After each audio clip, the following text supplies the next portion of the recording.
Selamat sore, salam sejahtera bagi kita semua.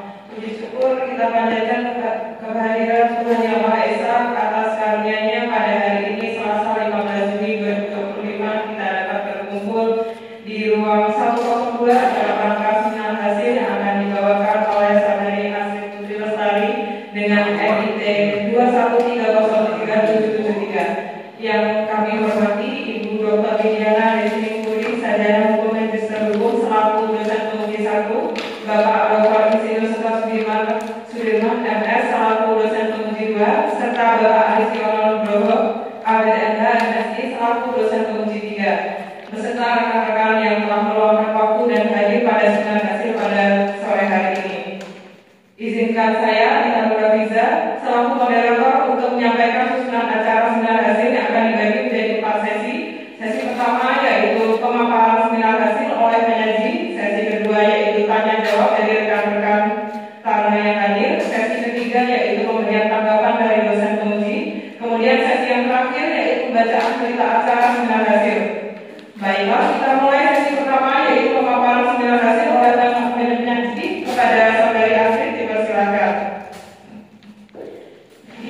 Assalamualaikum warahmatullahi wabarakatuh. Waalaikumsalam warahmatullahi wabarakatuh. Yang terhormat Bapak Ibu dosen penguji serta rekan-rekan yang telah berkenan hadir, izinkan saya menyampaikan hasil dari penelitian saya yang berjudul Pengaruh Potensi Lahan Pertanian terhadap Produksi Pangan dan Kemampuan Pemenuhan Kebutuhan Pangan Penduduk, studi di Kelurahan Sidoarjo, Kabupaten Mongodo, Kabupaten Sleman. Yang melatar belakangi, kita semua tahu bahwa jumlah penduduk di setiap tahunnya terus meningkat, dan ketika penduduk bertambah, otomatis kebutuhan pangan juga ikut naik, baik itu pangan, tempat tinggal maupun lahan untuk usaha. Tapi permasalahannya, luas lahan yang tersedia itu cenderung tetap. Bahkan banyak lahan pertanian yang sekarang mulai berubah fungsi menjadi perumahan, pertokoan, atau kepentingan non-pertanian lainnya. Hal ini tentu menimbulkan kekhawatiran. Kalau lahan pertanian makin berkurang, lalu bagaimana dengan produksi pangan kita? Apakah bisa tetap mencukupi kebutuhan masyarakat, terutama di tingkat lokal? Fenomena ini sangat terlihat di Kelurahan Sidoarjo yang saya jadikan lokasi studi. Kenapa di wilayah Sidoarjo? Karena wilayah ini berada di pinggiran kota Yogyakarta, cukup strategis, tapi juga akan perubahan fungsi lahan. Sidoarjo juga mengalami peningkatan jumlah penduduk termasuk pendatang. Wilayah ini dilalui jalur utama yang menghubungkan kota dan pusat pemerintahan Kabupaten Sleman, bahkan juga jadi akses ke Semarang. Selain itu, walaupun pertanian masih terlihat di sana, kita bisa bertanya apakah pertanian masih jadi aktivitas utama atau mulai tergeser oleh aktivitas non-pertanian.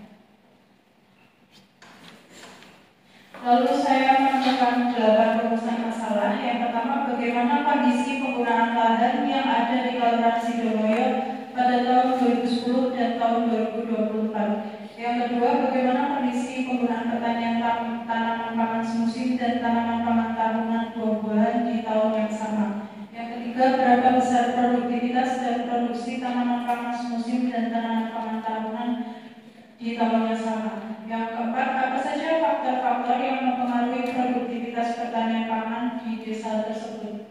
Yang kelima, bagaimana strategi untuk meningkatkan produktivitas pertanian pangan. Yang keenam, bagaimana kondisi alih fungsi lahan pertanian menjadi penggunaan non-pertanian dan faktor yang mempengaruhi di kelurahan tersebut. Yang ketujuh, berapa besar perubahan produktivitas dan produksi tanaman pangan semusim dan tanaman pangan tahunan di tahun yang sama. Dan yang terakhir, bagaimana kemampuan produktivitas pertanian pangan di desa Sidoarjo dalam memenuhi kebutuhan pangan masyarakatnya secara subsisten. Lalu berdasarkan rumusan masalah, hasil tinjauan pustaka dan landasan teori, saya merumuskan bagan alir penelitian sebagai berikut. Langkah pertama, saya melihat jenis dan luas penggunaan lahan di Kelurahan Sidoarjo pada tahun 2010-2024. Di mana tentu ada jalan, permukiman, PLN, dan lain-lain. Kemudian dianalisis produktivitas dan produksi tanaman pangan musim dan tahunan pada periode waktu yang sama. Setelah itu saya mengkaji alih fungsi lahan pertanian yang terjadi antara tahun 2010 dan 2024. Selanjutnya, dengan melihat kondisi produksi dan produktivitas tanaman pangan di tahun 2024 sebagai data terkini. Kemudian bagaimana kemampuan lahan pertanian yang sudah berkurang akibat alih fungsi lahan pertanian tersebut terhadap pemenuhan penduduk secara subsisten di tahun 2024. Lalu metode yang saya gunakan dalam penelitian ini adalah penelitian dokumentasi dan survei. Teknik analisisnya berupa kualitatif deskriptif dengan pendekatan spasial, sosial, dan ekonomi. Pendekatan ini digunakan untuk memahami perubahan penggunaan lahan dan dampaknya secara menyeluruh. Lokasi ini berada di Kelurahan Sidomoyo, Kabupaten Bodean, Kabupaten Sleman. Wilayah ini berada di wilayah pinggiran kota Yogyakarta, di luar ring road, didominasi lahan sawah dan memiliki aksesibilitas yang sangat baik. Lalu populasi dan sampel. Populasinya terdiri dari wilayah Sidomoyo yang terdiri dari 10 padusunan. Kemudian populasi respondennya seluruh petani Sidomoyo dan populasi penggunaan lahannya pertanian pangan di seluruh padusunan. Kemudian sampel wilayahnya berupa sensus. Lalu sampel respondennya adalah petani di masing-masing padusunan. Lalu sampel penggunaan tanaman pangan semusim dan tahunan di setiap padusunan. Lalu definisi operasional, variabel parameter dan indikator penelitian. Untuk bisa menjawab penelitian dan rumusan masalah kan harus dikumpulkan data. Data itu bisa ditelusuri dengan membuat definisi operasional. Contohnya untuk menjawab pertanyaan yang pertama, jenis masing-masing jenis penggunaan lahan yang ada di Kelurahan Sidomoyo pada tahun 2010 dan tahun 2004 adalah jenis penggunaan lahan yang dapat dikenali di CSRT baik tahun 2010 maupun 2024. Yang kedua, luas masing-masing jenis penggunaan lahan yang ada di kelurahan dan seterusnya. Lalu jenis teknik.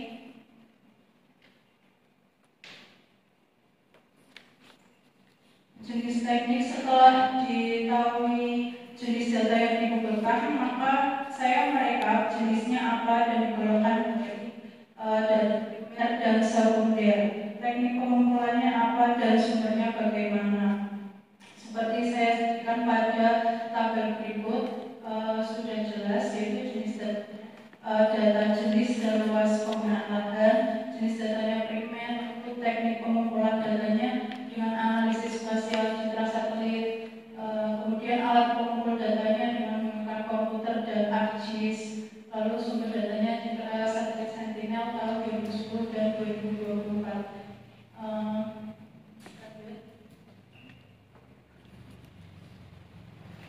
Lalu teknik analisis data. Setelah data dikumpulkan, maka dilakukan teknik analisis untuk bisa menjawab pertanyaan sampai tujuan pertanyaan penelitian sebagai berikut. Masing-masing pertanyaan penelitian dilakukan teknik analisis yang berbeda sesuai dengan jenisnya. Namun data yang telah dikumpulkan tentu sudah diawali dengan mengolahnya dengan cara dilakukan sortasi. Lalu saya identifikasi jenis penggunaannya apa saja yang ada di situ, baik tahun 2010 dan tahun 2024. Di sini sudah dijelaskan sudah menjawab dari pertanyaan 1 sampai dengan 16.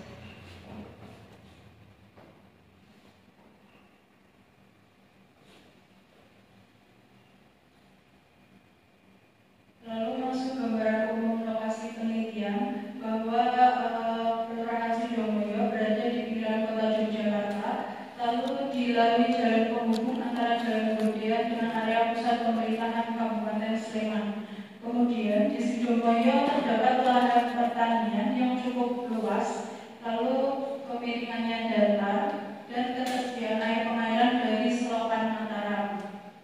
Pada peta yang bergaris merah menggambarkan jalan yang menjadi lalu lintas sehingga potensi para penduduk pendatang semakin tinggi sehingga banyak minat yang membeli tanah untuk dijadikan sinom pertanian.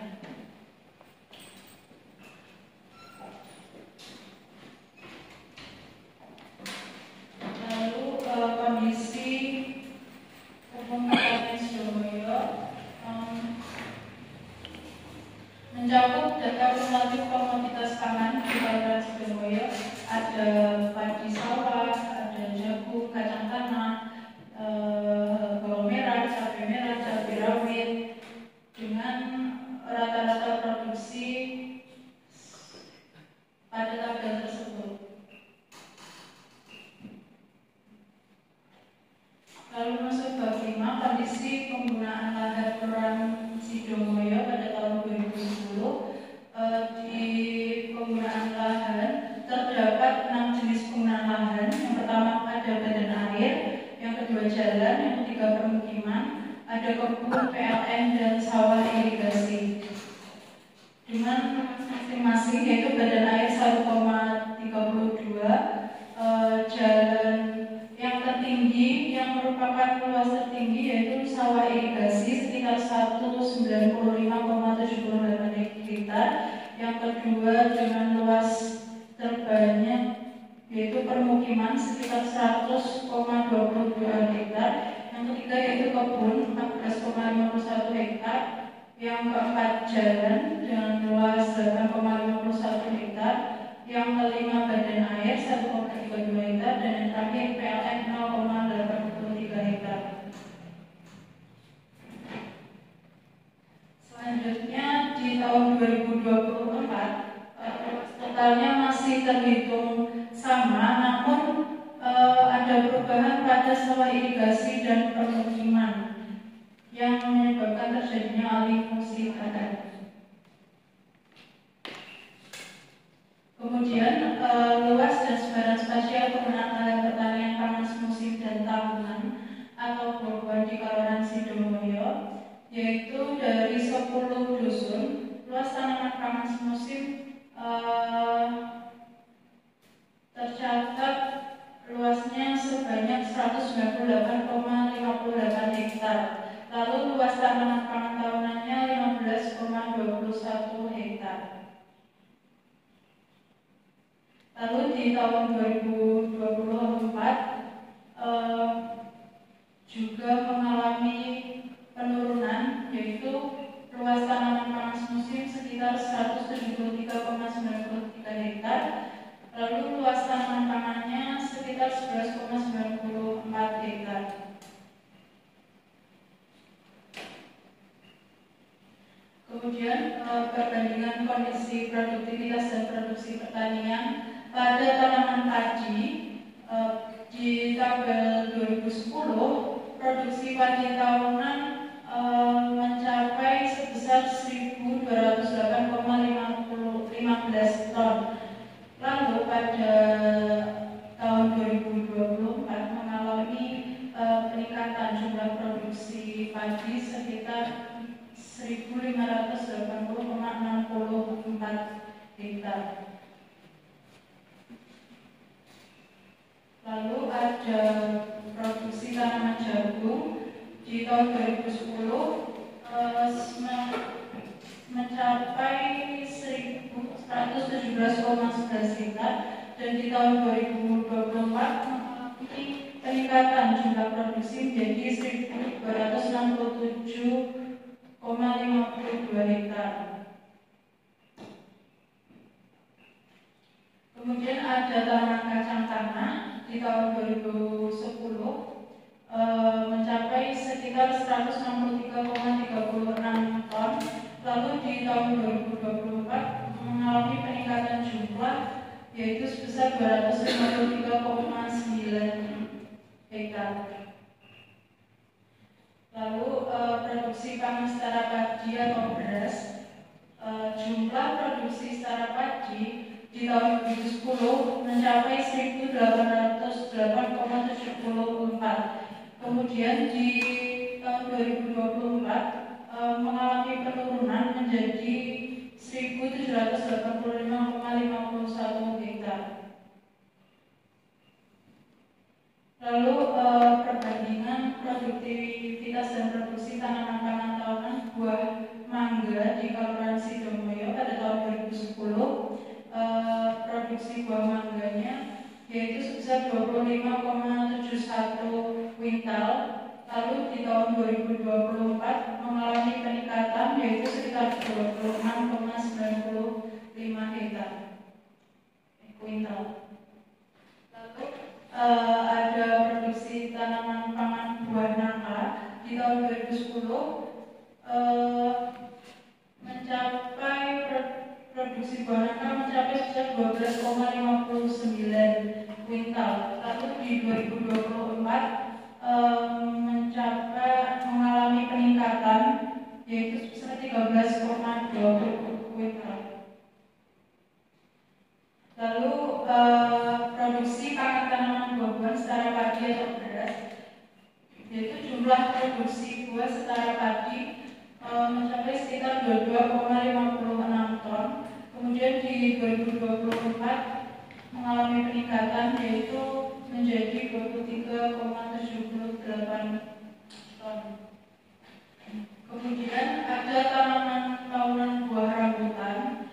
Produksi buah rambutan pada tahun 2010 sebesar 90,2 kuintal, lalu di 2024 mengalami kenaikan menjadi 94,36.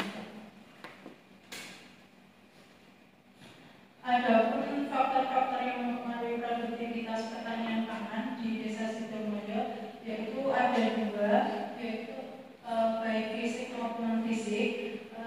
Yang fisik, yang pertama jenis tanah dan kesuburannya. Yang kedua topografi dan fisiografi bentang tanah. Yang ketiga ketersediaan air irigasi. Yang keempat curah hujan dan hari hujan. Yang kelima pemupukan, lalu bibit unggul.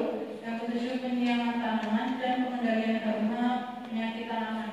Lalu faktor non fisiknya, yang pertama ada ketersediaan SDM, yang kedua ketersediaan teknologi, yang ketiga ketersediaan biaya produksi atau anggaran, yang keempat ketersediaan penyuluhan pertanian dan bantuan dari para pihak, lalu ada pendampingan dari para pihak dan kebijakan pemerintah. Lalu kondisi alih fungsi lahan pertanian menjadi penggunaan lahan pertanian yang mempengaruhi di Kelurahan Sidomulyo. Ada luas alih fungsi lahan pertanian pangan semusim, yaitu mengalami alih fungsi lahan sekitar min 24,65. Kemudian yang pertanian pangan tahunan mengalami alih fungsi lahan tanaman pangan sekitar 3,47. Bisa dilihat di kurva berikut. Lalu ada besar perubahan produksi pangan tanam semusim padi akibat alih fungsi, yaitu perubahan produksi tanaman semusim secara padi mencapai min 23,23. Lalu produksi pangan tanaman tahunan perubahan produksinya sekitar 1,22 ton. Lalu ada estimasi jumlah produksi pangan setara beras di wilayah Padusunan, yaitu mencapai sekitar 663,24 ton per tahunnya. Kemudian estimasi jumlah penduduk di wilayah Padusunan, kebutuhan pangan secara beras yaitu 663,24 ton. Lalu ketersediaan pangan secara berasnya per tahun mengalami angka 1.809,29.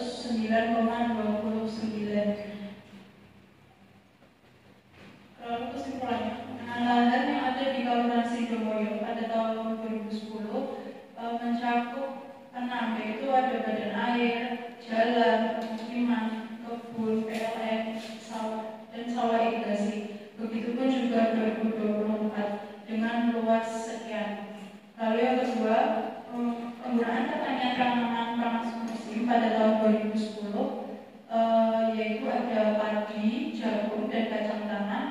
juga di tahun 2024 masih sama. Kemudian penggunaan dan tanaman pangan tahunan yaitu buah-buahan 2010 meliputi mangga, rambutan, dan nangka. Kemudian di tahun 2024 juga masih sama dengan total sekian. Lalu besar produktivitas tanaman pangan musim dan tanaman pangan tahunan di Kelurahan Sidomoyo pada tahun 2010 ada padi, jagung, dan kacang tanah. Dan di 2024 meliputi sama juga. Lalu produktivitas tanaman pangan tahunannya meliputi mangga, rambutan, nangka. Dan tahun 2024 juga sama dengan total sekian. Lalu faktor-faktor yang mempengaruhi produktivitas pertanian pangan di Sidomoyo meliputi faktor fisik yang mempengaruhi terhadap produktivitas lahan pertanian pangan, yaitu yang pertama ada iklim, temperatur, panas dan curah hujan, lalu topografi seperti relief dan batuan, lalu ada tanah, lalu ada air. Kemudian faktor fisik yang berpengaruh terhadap produktivitas yang pertama ada budaya atau tenaga kerja dan tingkat keterampilan dan kemampuan teknologi petani. Yang kelima, strategi peningkatan produktivitas pertanian pangan melalui menyelesaikan faktor fisik lahan adalah dengan cara yang pertama penggunaan benih berkualitas, yang kedua pemupukan dan pengelolaan tanah, yang ketiga perlindungan hama dan penyakit, yang keempat penggunaan teknologi pertanian, yang kelima diversifikasi pertanian setiap tahunnya. Lalu yang keenam, adapun kondisi alih fungsi lahan pertanian menjadi penggunaan pertanian antara tahun 2010 dan 2024 meliputi luas total alih fungsi tanaman pangan sekitar 24,65 hektar yang terdiri dari luas tanam pangan musim 198,58 hektar di tahun 2010 dan luas tanaman pangan musim di 2024 sekitar 173,93 hektar. Alih fungsi hampir terjadi di seluruh wilayah Kelurahan Sidomoyo. Yang ketujuh, besar perubahan produktivitas tanaman pangan musim dan tanaman pangan lainnya yang secara beras di tahun 2010 dan 2024 meliputi produksi pangan setara padi akibat alih fungsi sebanyak 23,23 ton dan tanaman tahunan secara padi sebanyak 1,22 ton. Lalu yang terakhir, kemampuan produktivitas pertanian pangan dalam memenuhi kebutuhan pangan masyarakatnya secara subsisten dengan produksi masing-masing tanaman dikalikan harganya. Lalu hasilnya mendapatkan rupiah. Kemudian rupiah itu diberikan beras dengan estimasi kebutuhan pangan secara beras sebesar 663,24 ton per tahun dan jumlah penduduk sekitar 8.165 jiwa, sehingga ketersediaan pangan setara sebesar 1.809,29 ton per tahun atau surplus. Lalu ada pengusahaan dalam rentang tahun waktu 2010 hingga 2024, Kabupaten Sleman mengalami peningkatan yang signifikan dalam hal alih fungsi lahan. Data menunjukkan bahwa pada tahun 2023 Kabupaten Sleman mencatat alih fungsi lahan sebesar 229,24 hektar. Walaupun dalam beberapa tahun terakhir, secara umum perkembangan produktivitas komoditas tanaman pangan strategis di Kelurahan Sidomoyo, yakni padi, cenderung mengalami kenaikan. Sepanjang 2009 sampai dengan 2014, rata-rata produksi padi sawah mengalami peningkatan dari 58,65 kuintal per hektar di tahun 2010 menjadi 60,90 kuintal hektar. Lalu berdasarkan karakteristik sumber daya yang ada, wilayah Kabupaten Penggodean dan Kelurahan Sidomoyo yang merupakan salah satu wilayah kelurahan masuk karakteristik wilayah barat. Kabupaten Sleman ditetapkan sebagai daerah pertanian lahan basah yang tersedia cukup air dan termasuk wilayah suburban atau wilayah perbatasan antara desa dan kota. Sesuai dengan rencana tata ruang wilayah, kawasan Sleman Barat meliputi Kabupaten Penggodean, segan, hujan, minggir yang diarahkan pada penataan permukiman yang mendukung tumbuhnya kegiatan budidaya pertanian modern, agrobisnis dan agrowisata, sehingga disarankan bahwa toleransi Domoyo untuk lebih memanfaatkan intensifikasi lahan pekarangannya dan mengoptimalkan tanah sawahnya untuk diusahakan agrobisnis dengan komoditi yang bernilai ekonomi tinggi seperti semangka, melon, dan sebagainya. Lalu kondisi lingkungan persawahan sudah mulai tercemar akibat penggunaan obat pertanian atau pestisida. Hal ini terlihat dengan mulai terganggunya ekosistem di mana binatang burung kuntul, katak, dan ulat sudah sulit untuk dijumpai, sehingga disarankan untuk mengintensifikan sistem pertanian organik. Sekian dari saya, ke moderator. Demikian pemaparan hasil penelitian dari Saudari Astrid. Kemudian dipersilakan kepada rekan-rekan yang ingin memberi tanggapan atau memberi pertanyaan. Silakan. Silakan. Silakan, Pak.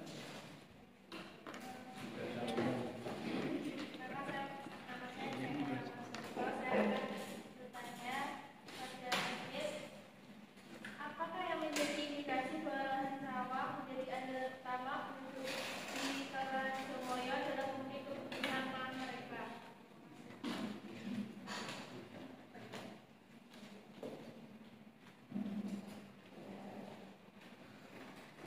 Baik, saya akan menjawab pertanyaan dari Niken.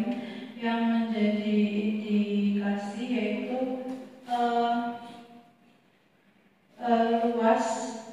luas lahan pertaniannya yang dialihfungsikan.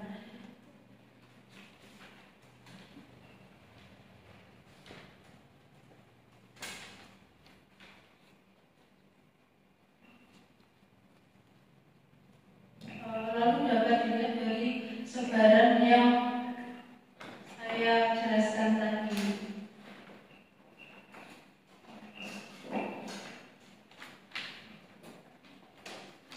Baik, sesi selanjutnya pemberian tanggapan atas hasil penelitian dari Saudara Astrid oleh dosen penguji kepada dosen penguji 1 atau Ibu Dini, dipersilakan.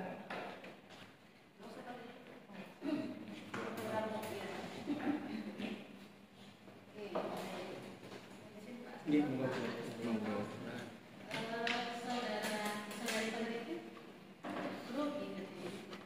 Iya, terlihat sekali kamu.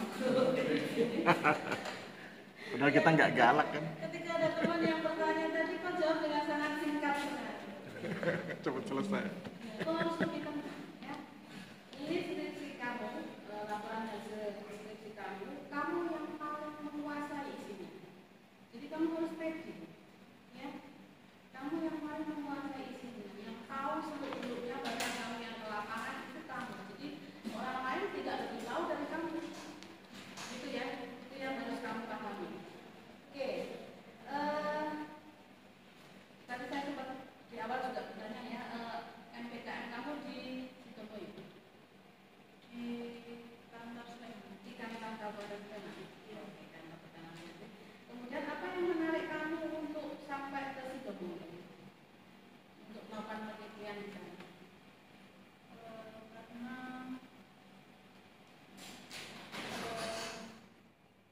ini Bu, penggunaan lahannya yang cukup berubah pada tahun 2010 dan 2024. Cukup berubah dalam apa itu?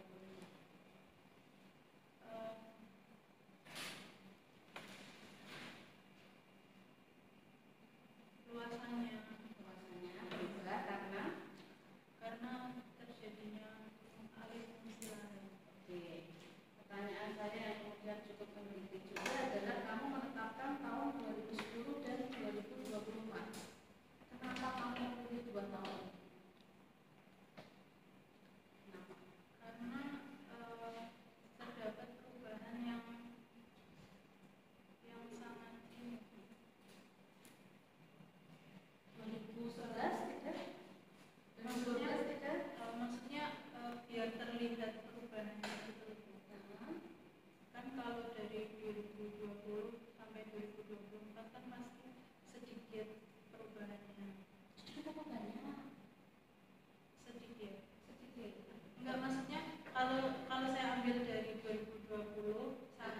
dan 2024 nanti perubahannya terlihat sedikit, makanya sama saya ambil di 2010 dan 2024 supaya terlihat perubahannya. Nanti kemudian itu jadi problem juga karena di tahun 2010 apakah kamu punya data yang cukup? Apakah kamu bisa menemukan responden yang kamu wawancara untuk bisa menyampaikan data 2010? Itu kan bertanya juga, ya kan? Karena di draft kamu ini saya menemukan banyak sekali bahwa kamu mengatakan berdasarkan hasil wawancara berdasarkan pengamatan di lapangan dan hasil wawancara dengan petani di lokasi studi, tapi tidak jelas petaninya siapa, kapan wawancaranya, gitu loh. Jadi nanti saya minta kalau ada hasil pengumpulan data primer seperti wawancara atau misalnya kamu mengamati apa, itu lebih detail wawancara dengan siapa, kapan. Nggak perlu ada fotonya. Iya, kalau ada fotonya. Fotonya lebih bisa. Karena foto yang di sini foto tanaman saja, Pak. Iya, ya? Iya, hanya foto tanaman saja yang nanti digerakkan itu. Jadi wawancaranya juga. Ditambahkan sebagai eviden bahwa kamu melakukan wawancara itu. Kamu kan kelihatannya cari data citranya kan susah, yang ada dan keluaran tangan kamu itu mungkin itu juga jadi pertimbangan. Iya, terus apa? Kamu kurang teliti. Ada banyak sekali tipu. Ini setiap bayangan saya temukan. Kamu kurang teliti.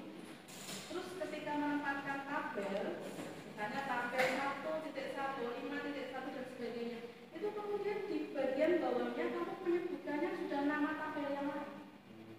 Jadi sama sekali tidak urut, Pak. Nggak nyambungnya. Mungkin kelihatannya yang jadi kunci tabel 5.1 dan tabel 5.2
Assalamualaikum warahmatullahi wabarakatuh.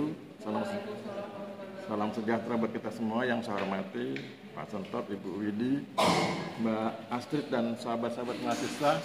Saya suka slide yang ini. Terima kasih atas perhatiannya. Tidak ada kata terima kasih yang terlalu kecil. Setiap ungkapan terima kasih adalah bentuk pengertian.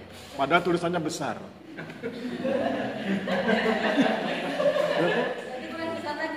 Oh, dari sini kita lihat kalau gitu jangan-jangan kepribadian kamu inkonsisten.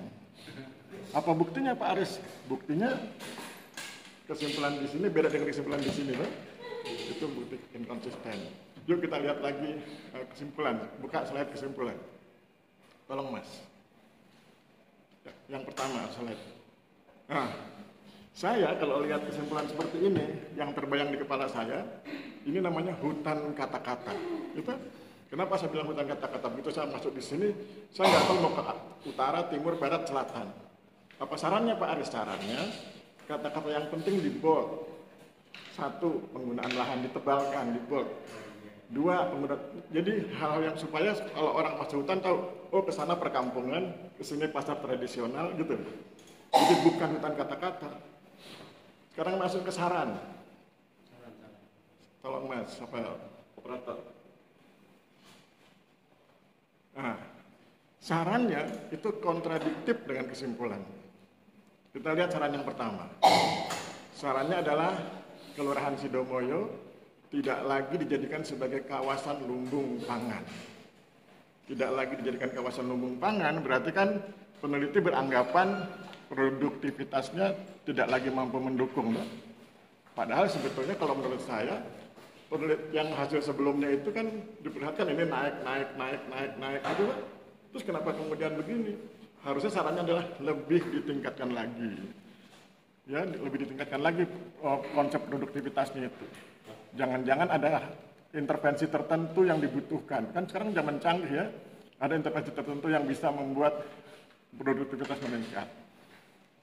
Terus yang kedua, disarankan lebih memanfaatkan intensifikasi lahan. Nah ini yang sudah inkonsisten. Di atas memperlihatkan sikap pesimisme peneliti, di bawah memperlihatkan sikap optimisme. Harusnya itu diharmoni gitu.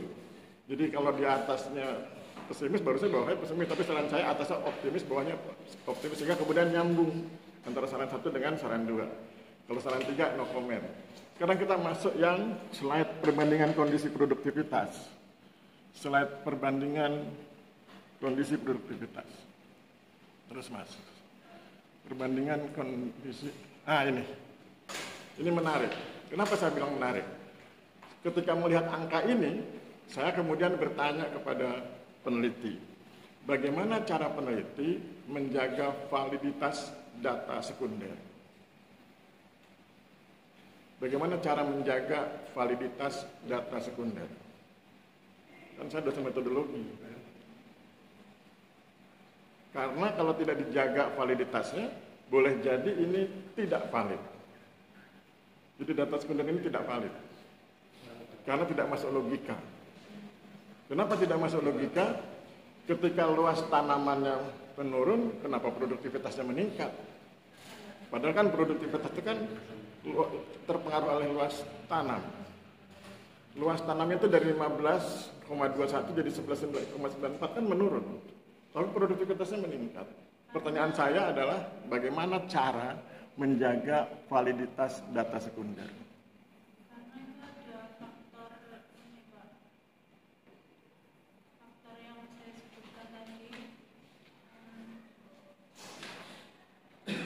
Faktor utamanya kan lahan, kan judulnya potensi lahan. Sehingga kalau faktor utamanya lahan, tentu luas tanam menjadi faktor utama kan. Makanya kemudian saya bertanya ke metodologinya, bagaimana cara peneliti menjaga validitas data sekunder?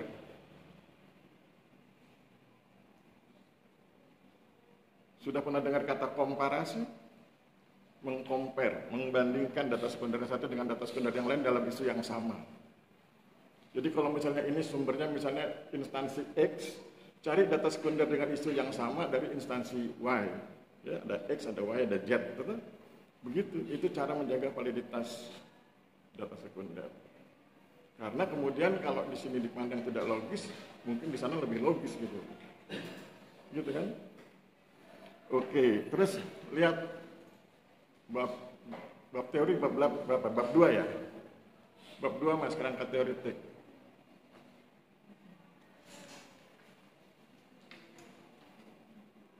Kerangka teoritiknya mana? Padahal ini kan syarat, itu kerangka pemikiran. Kerangka teoritiknya mana? Ada nggak di ini? Ada nggak di presentasinya? Nggak ada. Kenapa nggak ada? Apakah dianggap nggak penting? Padahal kan kekuatan penelitian ini kan di konsepnya, ya. Apa itu produktivitas, apa itu definisi operasional dan lainnya kan kekuatannya di situ. Kenapa itu justru tidak muncul gitu? Nah, karena peneliti tidak menghormati konsep dan teori, maka kemudian yang muncul adalah konsep bukan teori. Lihat bab 2 itu. Bab 2 halaman 11, landasan teori.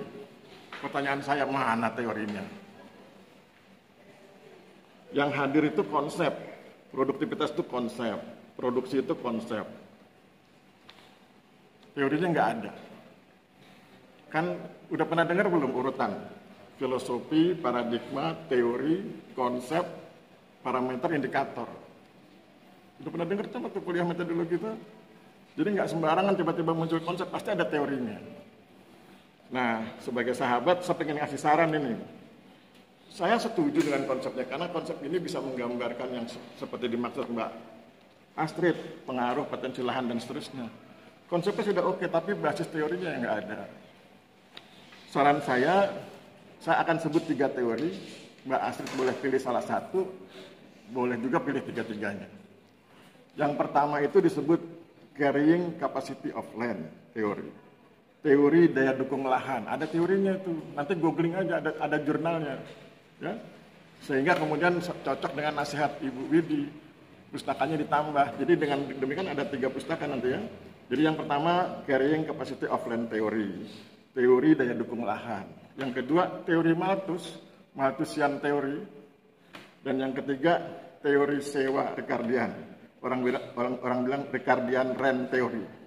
Teori sewa Ricardian. Itu nanti bisa mendukung penelitian Mbak Astrid tentang pengaruh potensi lahan pertanian terhadap produksi pangan dan kemampuan pemenuhan kebutuhan pangan dengan menggunakan 3 teori itu. Jadi kalau masing-masing teori itu didukung oleh 2 jurnal, kan dapat 6 jurnal itu. Gitu ya. Terus kemudian kekurangan naskah ini adalah tidak berbasis literatur. Coba lihat di metode penelitian itu, format penelitian. Mbak Astrid kan cerita panjang lebar di halaman 27 itu. Pertanyaan saya, apa dasar literaturnya? Nggak ada tuh. Ini kan ngarang. Mr. X tahun sekian, halaman sekian. Nanti baru di pustaka ditulis dalam jurnal tahun sekian itu tuh. Kemudian yang lain juga begitu. Jadi banyak sekali yang tidak berbasis literatur. Sama seperti yang di halaman 34. Ya. Itu ada formula ya. Formula PKPP sama dengan Amin B. Apa literaturnya? Mana dasar literaturnya? Ya, walaupun saya bilang oke, formulanya oke. Tapi dasar literaturnya mana? Supaya kemudian orang bisa konfirmasi. Jangan-jangan formula itu dirumuskan tidak untuk itu. Tapi untuk yang lain. Atau untuk itu, tapi harus diwaspadai titik-titik biasnya gitu. Sehingga penting untuk mengetahui literaturnya. Saya pikir itu. Selebihnya nanti Mbak Astrid bisa lihat di sini ya. Saya pikir demikian, terima kasih, saya kembalikan pada moderator. Baik, masih. Jadi kan kalau saya sebagai pembimbing ya mendampingi yang bersangkutan untuk membenahi dari pembahas ya. Demikian cukup untuk seminar ini. Nanti literatur masih harus kekuatan yang bersama dan untuk referensinya dari literatur, logis jurnal lebih bagus gitu. Tadi Pak Haris dengan 3 teori itu paling tidak 6 jurnal. 6 jurnal dan waktu perbaikan mungkin sekitar 1 minggu masih harus keras, cepat dalam kondisi apapun. Saya pikir bisa ya. ujian itu sudah betul-betul siap lah gitu. Tipu-tipu tadi tipu dan konsistensi dan lain-lain. Berangkatnya satu konsep berbasis teori gitu ya Pak Tis ya. Iya. Sehingga ini juga menjadi penting. Baiklah, kira-kira itu sudah cukup, saya kembalikan.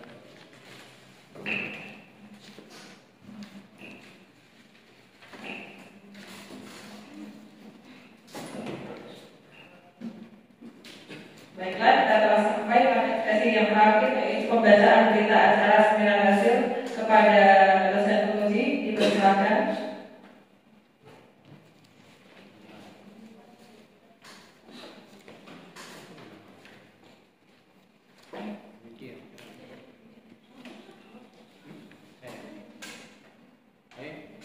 Saya wakili ya. Baik, saudara Astrid, dari Astrid Putri Lestari, Selasa 15 Juli 2025 adalah ruang perusahaan sedang demikian dengan beberapa catatan tadi, ya, banyak catatan harus dibenahi dalam waktu seminggu ke atas.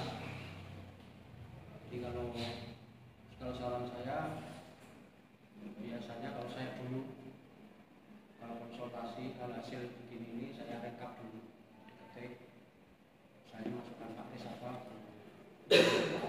nanti dikonsultasikan dulu. Bu, kemarin arahan itu begini, itu suasana ini, kemudian bagi teratur suasana sekian, ya, kita berangkat waktu kita minta begitu pula Pak Tis ya. Jadi harus konfirmasi dulu sehingga bisa diterima dengan perbaikan selama 1 minggu sudah sampai di 5 ya. Terima kasih atas semuanya. Kita tandatangani dan saudara boleh melanjutkan untuk revisi selanjutnya.